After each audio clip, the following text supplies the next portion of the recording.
ఖచ్చితంగా కుట్ర చేసి హత్య చేశారు అని చెప్తున్నారు మీరు అలా చెప్తున్నారు. కానీ మరి పోలీసులు ఇచ్చిన ఫుటేజ్ ప్రకారము ఇది సాధారణ మరణము అని తెలుస్తుంది. కానీ ఒకవేళ అది అబద్ధం అయితే మరి మీ దగ్గర ఎలాంటి ప్రూఫ్స్ ఉన్నాయంటారు సార్? అమ్మా,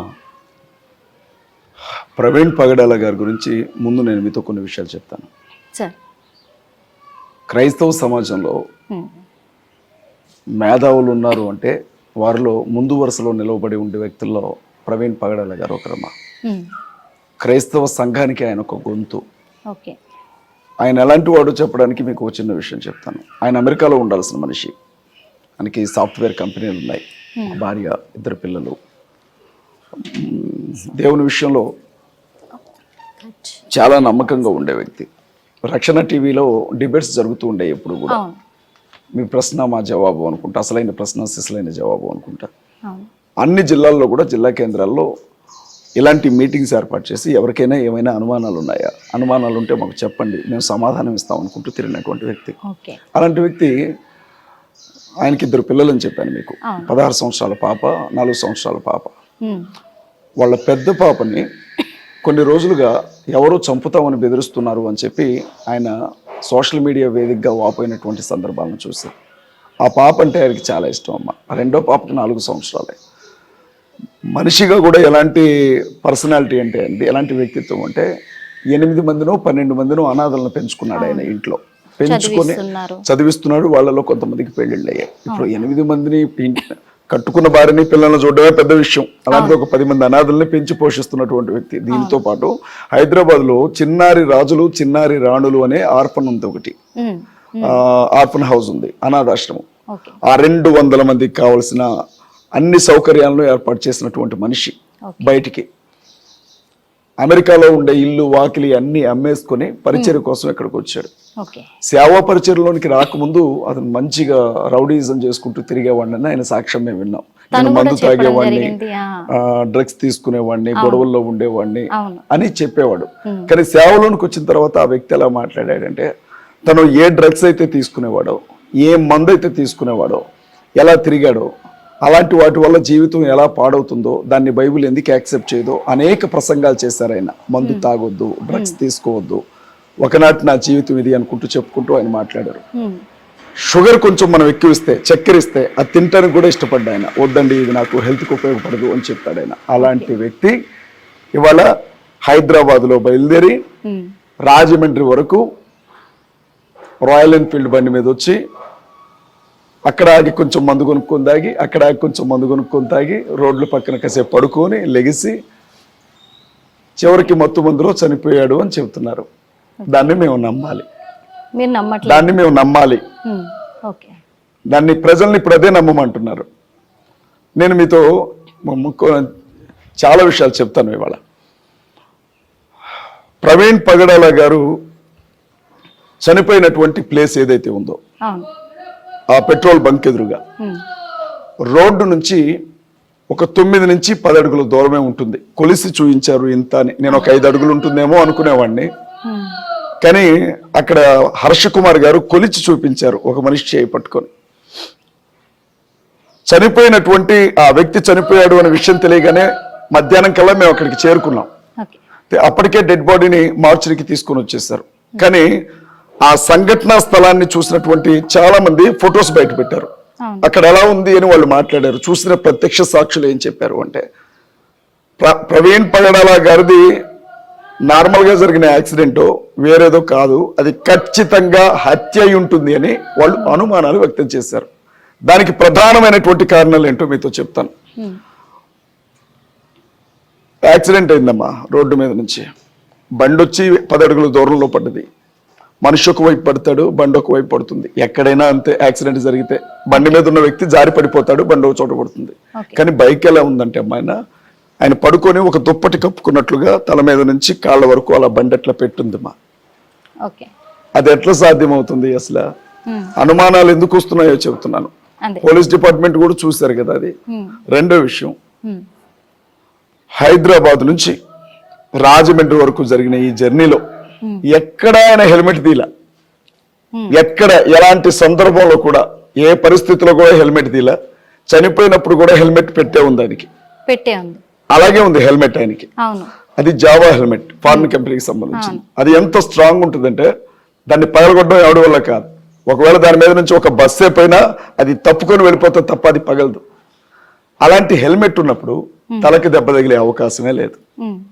పోనీ ఒంటికి ఇంకెక్కడైనా దెబ్బ తగిలిందా అని అనుకోవడానికి ఒంటి మీద బలమైన గాయాలు లేవు.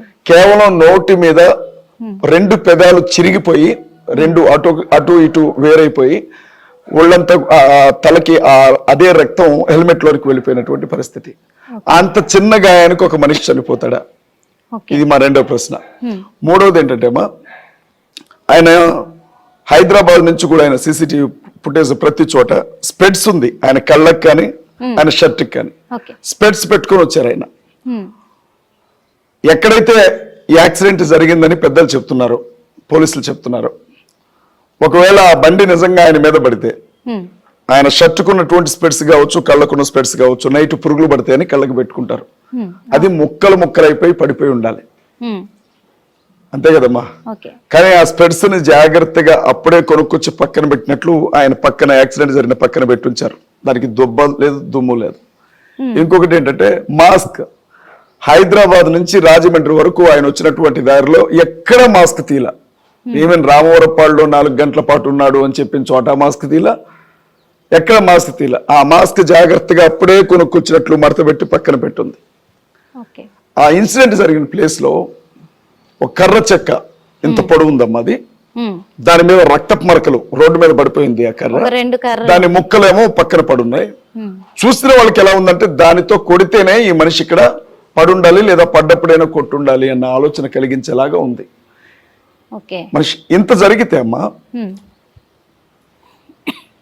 ఎస్పీ గారు ఏం చెప్పారంటే మా ఏఎస్ఐ గారికి ఉదయం 8:30 సమయంలో ఎవరో ఒక వ్యక్తి చెబితే డెడ్ బాడీ ఉందని వెళ్ళి చూశారు, అప్పటి వరకు తెలియదన్నారు. మీరు మీడియా, మీకు తెలుసు ఆ విషయం. ఇదే విషయం గురించి ఐజీ గారు మాట్లాడుకుంటా మాకు 101 నుంచో 102 నుంచో 11 నుండో డయల్ కాల్ వచ్చింది, అప్పుడు మాకు విషయం తెలిసింది అన్నారు. ఎస్పీ గారు చెప్పిన దానికి మొదటి ప్రెస్ మీట్ లో, రెండో ప్రెస్ మీట్ లో ఐజీ గారు చెప్పిన దానికి మొదటి విషయంలోనే పొంతం లేదు మా. ఇదొక కారణం. అసలు ప్రధానమైన కారణం చెప్తున్నాను నేను. ఎప్పుడో రాత్రి 10:30, 11 చనిపోయిన మనిషి రోడ్డుకి, ఇది ఇది ఇది ఇది రోడ్డు అనుకోమ్మా, అదిగో అలా పడిపోయి ఉండాలి మనిషి.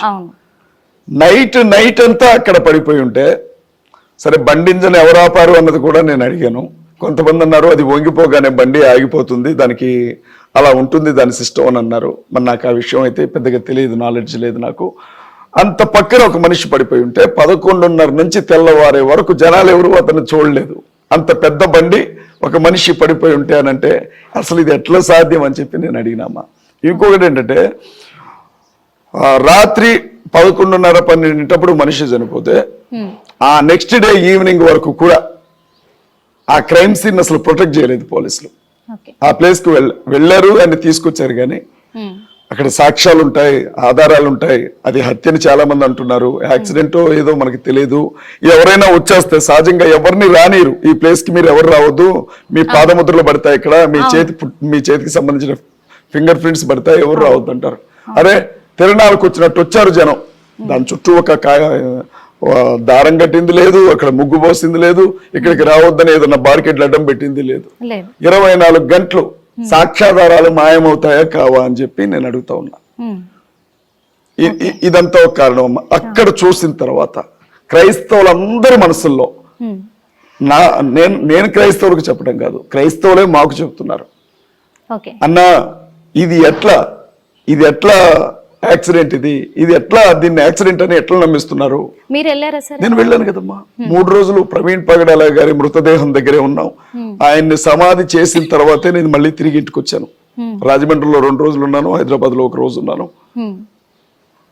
ఆయన పోస్ట్ మార్టం చేసేటప్పుడు ఆ ముందే నిలబడి ఉన్నాం, ఆ ఎదురుగా ఆ బిల్డింగ్ ముందుగా. అయితే విషయం ఏంటంటే అమ్మా అక్కడ పడ్డది క్రైస్తవులందరిలో కూడా ఏదో జరిగింది.